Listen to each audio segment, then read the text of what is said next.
What's going on, everyone? So Luka Doncic did Luka things, and the Dallas Mavericks officially have eliminated the Minnesota Timberwolves from the playoffs.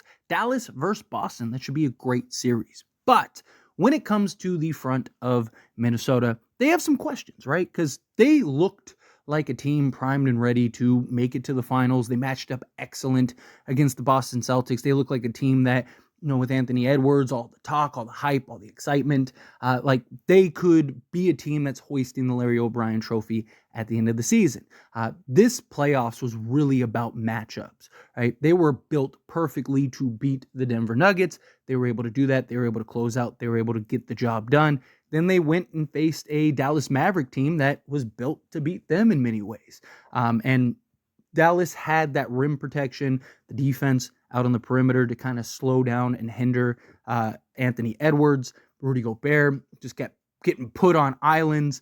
Four-time Defense Player of the Year, just didn't look too great out there. Karl Anthony Towns, he had his struggles. I mean, the guy just can't post up PJ Washington, can't post up guys. He's just out there playing like he's a shooting guard rather than a big man. And it was disappointing to see because, even though Minnesota lost, it was kind of like, you wish that they would have put up a bigger fight.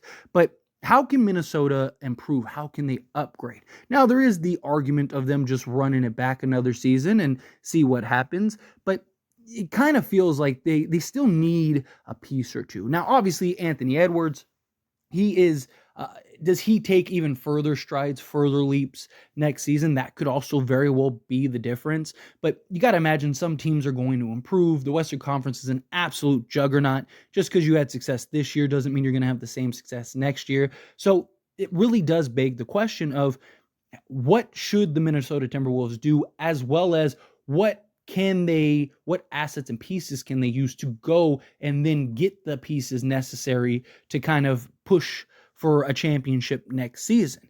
And it really kind of boils down to Karl Anthony Towns. Now, Naz Reid was spectacular, right? And so I think Naz Reid really gives that cushion for you to at least explore Karl Anthony Towns trades. Now, I'm not saying you absolutely have to make that trade. I'm not saying you can't run it back, but I think if you're Minnesota, you're at least listening to what teams would be willing to offer for Karl Anthony Towns.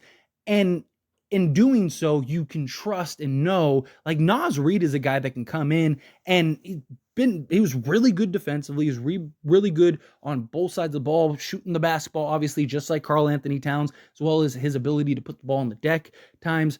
He also rebounding. Like, he's a guy that I think you could easily move into the starting unit and place a Karl Anthony Towns and have just as much success, if not maybe even more, which we saw. I mean, there were times throughout these playoffs where it was like, hey, maybe you should bench Cat for Naz Reid. And there even was a time in which that happened. I mean, Karl Anthony Towns, he was a real professional about it and was kind of like, hey, I just want to win whatever we got to do, whatever it takes. End up losing that game, but not because of Naz Reid. I mean, Naz Reid was very impressive in these playoffs as a whole.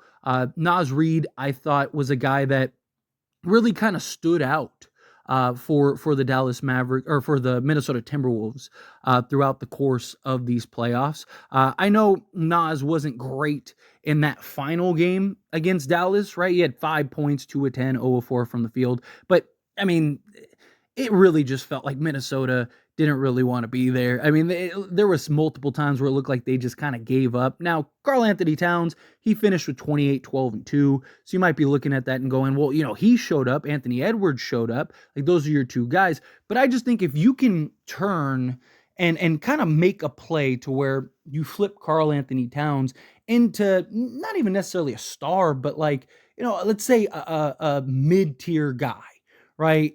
Or like even like a fringe, maybe all-star guy and like a role player, right? Because if you're Minnesota, you don't really need or necessarily want the picks. You're looking more so for, can we get 2 or 3 pieces that could potentially make us better overall as a team? Also with Mike Conley and his age, right? Like, I think that, again, I think you at least explore what you could do with Karl Anthony Towns. Also, as great as Karl Anthony Towns looked at times, he drives me crazy. I mean, this guy makes some of the most boneheaded just decisions and plays. And like he'll go and have like a great sequence, and you're just like, yes, there you go, Cat. And then he'll just follow that up with a sequence where you're just like, dude, does this guy even know how to play basketball? Like his decision making and IQ. Like we praise people for such high IQs at times. Karl Anthony Towns, man, sometimes I really question his basketball IQ. It's awful to watch him at times. Like again, he can just be so careless. His shot selection at times, he doesn't want to play like a big man.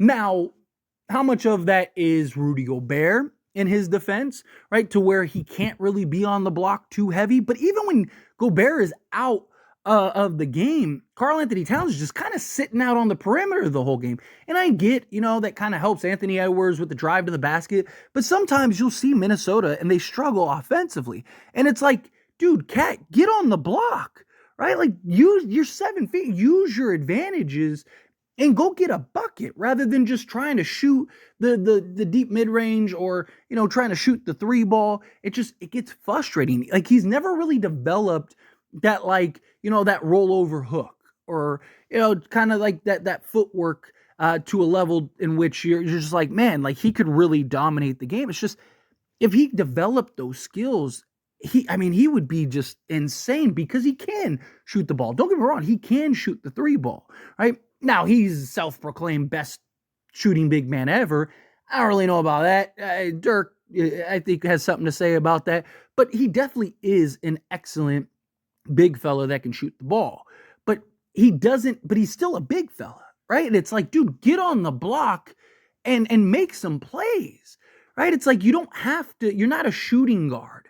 You're not 6'5", right? Like, and that is something that is very frustrating. And I think Minnesota, if they could get, again, just like a mid-tier guy, somebody that could play the 4, play the 5, but have some more defensive versatility, I think could go a long way. Or even if you're just moving Naz Reid, say, into the starting unit, and if you can upgrade into like a point guard position and maybe even move Mike Conley to the bench if he's willing to do that and kind of make him that 6th man role, right? Can you flip Karl Anthony Towns into like a DeJounte Murray in pieces, right? Like, again, it's just a name that came to mind. That might not be the best example, but again, just somebody that can provide some athleticism, help out on the perimeter. Especially, I like the idea of like DeJounte Murray, because DeJounte Murray, if he can get back to that all defensive DeJounte Murray that we saw with San Antonio, his ability to play make, his ability to score the ball, right? You can move Naz Reid to the 4.